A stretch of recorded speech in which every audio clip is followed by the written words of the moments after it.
I'm not what you think I am.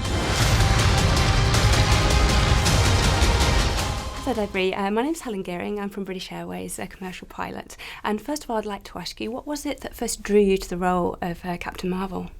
There's so many elements about Carol that I love, but I love that she's flawed. That's my favorite part, because I think that that's a realistic superhero. Anybody that I know in my life that is powerful, they made mistakes and they tried really hard for something and it didn't work out, but they didn't quit. And I think that's a really important characteristic. Absolutely. And you play Carol Danvers, and she's a fighter pilot. What sort of training did you have to undergo for that role? So I went to an Air Force base, the Nellis Air Force Base, for a couple of days and was able to go up in an F-16. I had like a day of, doing proper safety checks, of learning what to do, like how to actually maneuver with the plane and parachutes and things like that. And then we got to go up and we simulated a dogfight. Kazi, and that's her call sign, she took me up. And we were up for probably an hour or so. I got to pull 6.5 Gs, which was like really, really intense. I puked a lot.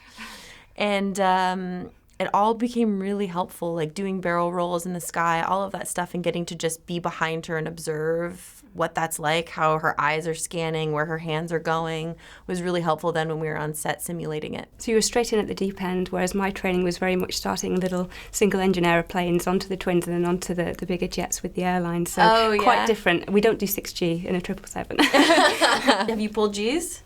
I've pulled Gs in light aerobatic aeroplanes, but not in the airlines. I think it might upset our customers just a little bit. Yes, of course. It's really a crazy feeling, though. It's hard to explain. For sure. But how much did that training contribute to you developing Carol Danvers as the powerhouse that she is? It really helped a lot. I mean, getting to learn the technical stuff was really helpful, but more than anything, it was like the spirit of the Air Force and the spirit of being a pilot. I didn't realize until I met these people how much that is inside of her. Because in reading the comics, she has this interesting combo of being very sure of herself and humble, but also has this dry wit. And then once I was at the base, I realized that that's how pilots are, that there's this certain level of camaraderie and sense of humor that I could find everywhere, that I realized like that was the pilot in her. So what was your biggest takeaway then from spending time with female pilots?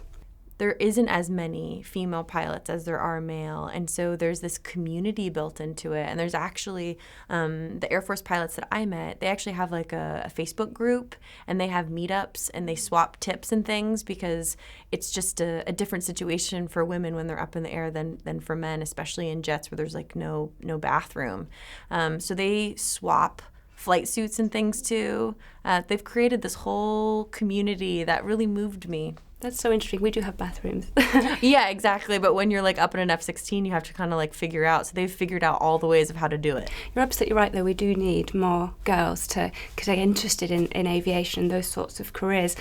British Airways actually, we're celebrating International Women's Day next week, and we're inviting 100 girls to come to our Global Learning Academy. And we're going to inspire them, hopefully, to take up roles in aviation. We've got simulators, we've got aircraft walkarounds, all that sort of stuff. So that's happening next week. I'm really excited to be taking part in that. Oh, you are? That's so cool. Yeah. So why do you think it's important that we see female characters represented in roles that are stereotypically more male? Well, I think it goes back to that very simple phrase, you can't be what you can't see. And I think the feeling of the Air Force is so clear in this movie too. And I really do hope that it inspires girls and women, that if that's the path that they want to take, that they know that that's available to them. Definitely. It was something that was certainly lacking when I was growing up, but now certainly at British Airways we're trying to instill that more. We have our girls going into schools, to industry events. We've got our 100 Girls event next week, and it really is, it's getting it out there and knowing that, anybody can do this, and trying to inspire that new generation. Well, that's what you're doing.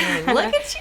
I hope so. I hope so. You're living proof. I love it, exactly. When I'm on board, and people are actually quite impressed and quite surprised, I would say, to see a female. But the general consensus is everything's very positive, and I love, you know, speaking with our customers and speaking about the role and how I got there. And it's. Do you have like a cool pilot voice? Do you do the like and now?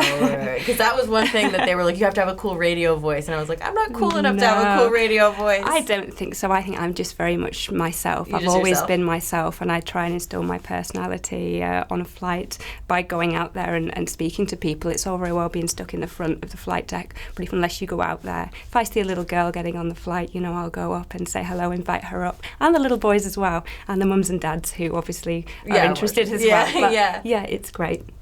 Well, thank you very much for your time. It's been an inspiring moment for me. I really enjoyed the movie, and best of luck with everything else. Thank you so much. Yeah. Thank you.